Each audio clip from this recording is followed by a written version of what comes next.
Hello and welcome to Oakville Matters. Today, we're going to talk about the most exciting thing I think we've done in my time as mayor. We're talking about the building of North Park, the building out of North Park, where it's going to be spectacular. And with us to help understand what's coming is Brent Copeland, who's the Senior Manager of Operations for Recreation and Culture in Oakville, and Frank LeConte, and he's the landscape architect from Parks and Open Space. And between the two of them, you should have a pretty good picture of what's going to be unveiled when we're done. Brent, can you set the stage for us? Describe the land that we're going to use. I mean, there's several parcels, and we'll illustrate it with a map. But how's this being laid out? Yeah, this is an exciting project, Your Worship. There's the 79 hectares of community park that we're going to be developing. The one area already has the existing 16-mile sports complex, which I'm sure a lot of people are familiar with. We also have another area that's just north of that currently has, and I'll let Frank speak to this, but 2 soccer fields on that's going to be fully developed. My role is overseeing with a big team, but overseeing the facility development, and that is going to be comprised of a branch library. So you'll know, for many of your viewers, there's an existing temporary library on site right now. So that's going to be brought into the facility. It's going to be the 17,500 square foot library with an adjacent multi-use community center. So really excited to offer North Oakville's first indoor aquatic facility. So we're going to have a double tank pool, one with a 25-meter lap pool, as well as a warm water pool. There's going to be a extremely large gymnasium that's going to be able to accommodate a variety of different sports, but namely basketball, volleyball, pickleball. It's actually going to be Oakville's largest indoor pickleball venue with 6 pickleball courts. There will be an indoor walking track, a 3-lane walking track, as well as fitness facilities and multi-use rooms for all ages and abilities to enjoy. And this will be directly connected to the existing 16-mile sports complex. So we've made a conscious effort to design this facility so that it feels like one large community complex. So very excited about that. So the connection will be down at the end, I guess, where the 16-mile sports complex has those small meeting rooms? Exactly. Yeah. So if you continue right down that long corridor, so which would be the end of the arena is pad number 4. That connection point will go directly through the new community center. So we've made an effort to keep that. You know how nice that corridor is at 16 Mile. It's nice and wide, spacious, high ceilings. We've tried to keep that central vein, and that runs all the way through the new community center, right out through to Neagawa. There'll be an entrance, a pedestrian entrance off of Neagawa coming into the community center. So once you get into that facility, you'll be able to look into both amenities. So that vein goes through. On one side is going to be the large gymnasium with nice glazing looking into that program space. And on the other side will be the aquatic facility. So you'll have nice glazing into that as well. And that ceiling will actually be looking up into the 3-lane running track as well. So lots of things to look at, but I really like how the connection point has been designed. Well, it sounds spectacular. I'll never forget how awestruck everybody was when they first got inside 16-mile sports complex and saw those corridors and the giant arenas and the restaurant looking over the arenas. It was a dream come true. Frank, we've got an interesting joint production going on here between 2 departments. And I wonder if you want to talk about how residents can get involved in helping to shape this. I know we're pretty far along, but help people understand how much room there is for new ideas.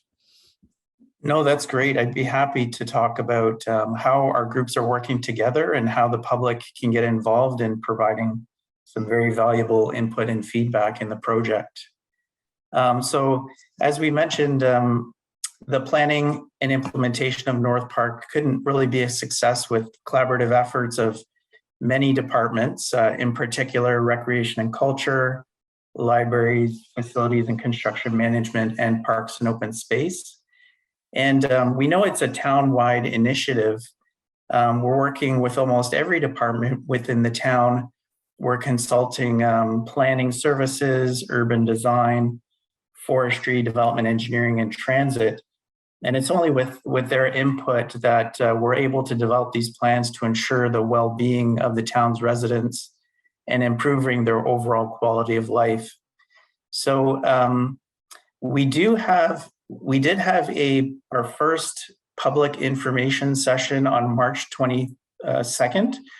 The Parks and Open Space team presented the updated North Park Master Plan, including all the remarkable planned facilities and amenities. We're hearing a lot of good things from residents. They seem very excited about the community park and the community center and library. As far as the park goes, we're hearing a lot of things, a lot of interest in pickleball. We're actually constructing 7 lit pickleball courts, which is the most we've built in any park so far. Residents are also interested to hear about when the park's going to be built. When can they start using it? So the park's first phase of construction is actually starting this summer. It'll include things like a multi-purpose artificial turf field, a natural turf field, a cricket field, a field house and washrooms, lots of pathways and parking. And Oakville residents can also expect things like a major skateboard facility, children's splash pad and playground, and Oakville's first bike pump track. So we do have a second public information session lined up for March 30th, which is tomorrow at 12 p.m. Residents interested in attending should definitely register through the town's website, and they will receive a Zoom link for the meeting. Those who can attend, yeah. Well, Frank, we'll be appearing, we're taping the day before your consultation, but the show will actually, we're appearing after your public consultation. But hey, not a problem. They could have if they knew. Will there be further chances for people to have input? I mean, your counselors will always take your emails and phone calls. But Frank, what about official? Yeah, absolutely. If anyone does have any input and feedback regarding the park planning and development, please email us at northpark@oakville.ca. Yes, we definitely welcome that feedback. Now, did you get any surprises at the public consultation? People asking for things that we hadn't included yet? For the most part, everyone is very familiar with our community level master plan. I know in North Oakville in particular, there's been an interest, and I know council is aware of this, an interest to construct a refrigerated artificial ice rink. So those aren't in the plans for North Park in particular. We will have a maintained rink there, but it's all weather dependent. But I know that staff internally and council are working together to provide amenities like that in North Oakville in the future. Yeah. So that was a bit of a surprise. It was, yes. Well, I actually think every pair of counselors wants one of those. The Ward 2 South Central area has the first one, and it's very popular. And I've seen friends of mine from all over town, take their kids there. So it really does illustrate that town facilities are for everybody. Now, what else are we? Oh, you know what I wanted you to do, Frank, is can you describe? Brett mentioned there's 3 parcels. Give people a sense of the geography, where the 3 different parcels are, what's going on them, and everything. Yeah, great. So North Park, we refer to it as a land holdings from the town. It's quite a large parcel of land. It's actually 79 acres, which is 195 acres, 79 hectares. So that the land is divided up into 3 parcels at the moment. So the portion that we're currently talking about is North Park South, which is bounded by Neogawa Boulevard on the east, 16 Mile Creek, the actual creek on the west, and I believe, I forget the name, of Garden Brook Drive on the south. So that parcel of land where 16 Mile complex is will be further developing with the community center, library, and the community park. But then in addition, we have a portion of 16 Mile Creek that the town owns. So we'll be able to manage that creek system and develop trails. And then even beyond that, we have North Park North, which is approximately 30 hectares of land, which will continue to be built out as residents, as future development grows in that area. So there's lots of opportunities and exciting things happening in North Oakville in particular. And we're very excited to start this North Park South Community Park project. Before we leave North Park North, as I understand it, somewhere near North Park North is where the long-awaited public high school is supposed to go. Is that right? To be honest, I'm not sure. I wouldn't doubt it. I know that North Oakville is definitely a well-organized master plan, so definitely they would have to accommodate that demographic of kids. I'm not sure, to be honest. Okay, I'm sorry I sprang that on you. The long-awaited and overdue public high school for North Oakville was going to be next to North Park South, but the board decided that they didn't like that site anymore after 20 years. And as I understand it, they've got a site in their sites near Burnhamthorpe Road up at the top of North Park North. So who knows what they're going to call the high school at this point. Brent, you're nodding like you know a little of the backstory there, so feel free to chime in.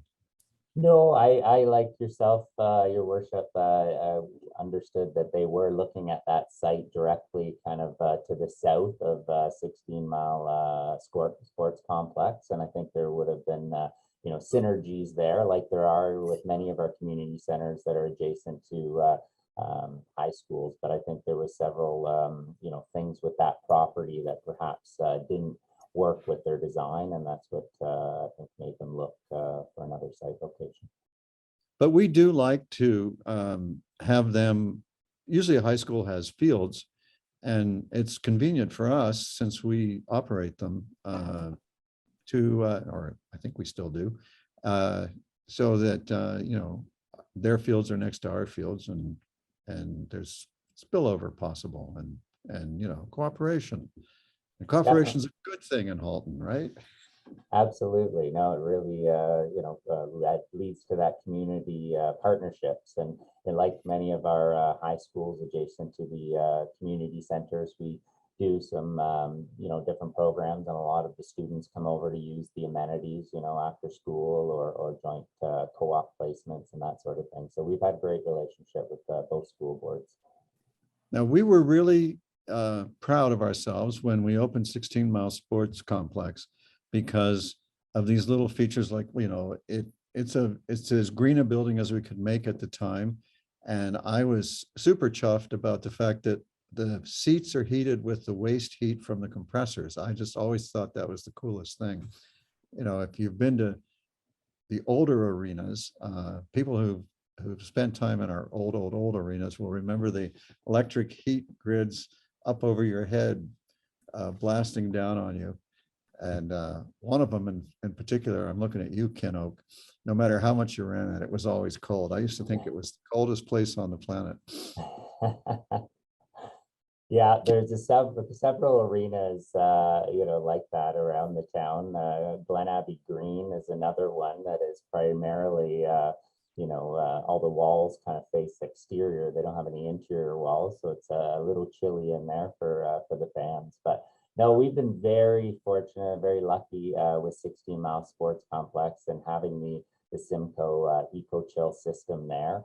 It's an environmentally friendly system, but its design allows us to reuse the heat generated from the refrigeration process, and still, in a typical scenario, that would just be expelled, through the roof into the atmosphere. Currently at 16 Mile, we're reusing it, like you mentioned there, in a number of ways. In addition to that, it's also for the ice melting pits. So once the ice resurfacer comes off the ice, they dump that excess snow, and that is melted through excess heat from the refrigeration plant. We warm the seating inside the arenas. There's also a snow melting system, which is really cool, outside on our main entrances, to prevent ice buildup and make our entrances safe and clear of ice and snow. And there's also floor warming inside the dressing room corridor as well, which can commonly be quite chilly, especially in the winter months. So with the when we do open the new community center, we've already been in conversations with our mechanical engineers to be able to increase the use of the recaptured heat by using it to help heat the swimming pools at North Park as well. So another great use of this excess heat that would have otherwise been expelled into the atmosphere. And certainly with 16 Mile being a 12-month operation, those 4 months during the summer, May till really until the snow flies again, we are much warmer months, and we'll be not requiring the excess heat to warm up the outdoor pathways. So we'll be able to even more put into the pool area to really offset any heating costs that would have otherwise been required to keep those pools. And that warm water pool planned for the aquatic facility is going to be kept at 92 degrees Fahrenheit, and the lap pools are traditional 84 degrees Fahrenheit. So a fair amount of heat is required there. So any energy savings we can do is certainly appreciated. Well, that's going to make for a lot less guilt when you're swimming. Exactly. So it sounds like the new facility is going to be even greener than the old facility. Plus, it's going to get some efficiency off of the old facility. I love that angle. Yeah, we certainly tried to take advantage of all opportunities available to us. Similar to the old facility, we will be, exploring opportunities for adding photovoltaic panels, so solar panels on the roof. We will be continuing with the town's electric vehicle charging station initiative, and we're looking at adding about 10 stations on the site here planned. We're also looking at other opportunities, and you'll recall from our most recent project at Oakville Trafalgar Community Center, where we used geothermal heating and cooling. So we're not taking that off the table yet for this site as well. We're looking at opportunities there, and seeing if the ground and the site there would lend itself to using that as well, because we're seeing some significant efficiencies at Oakville Trafalgar as well.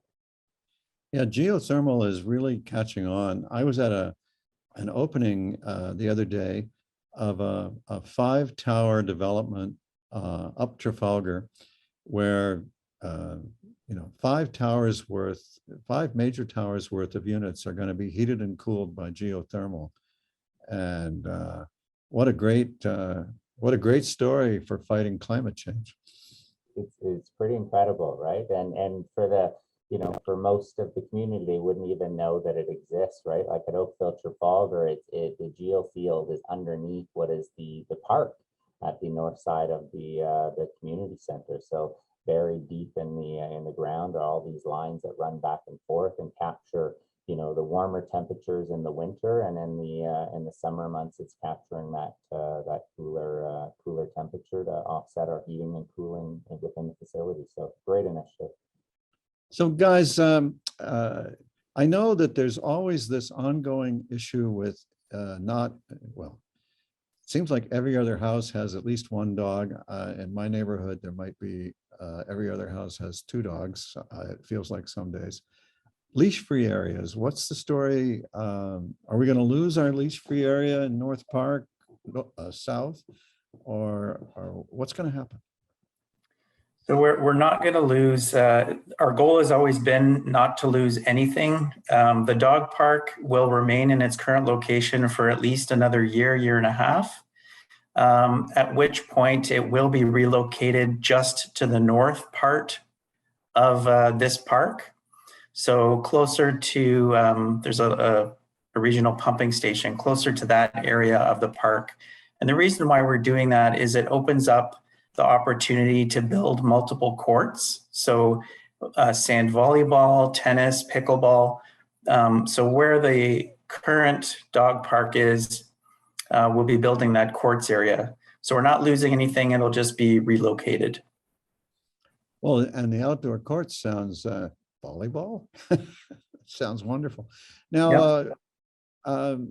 Frank, you were telling me once about the future cricket field.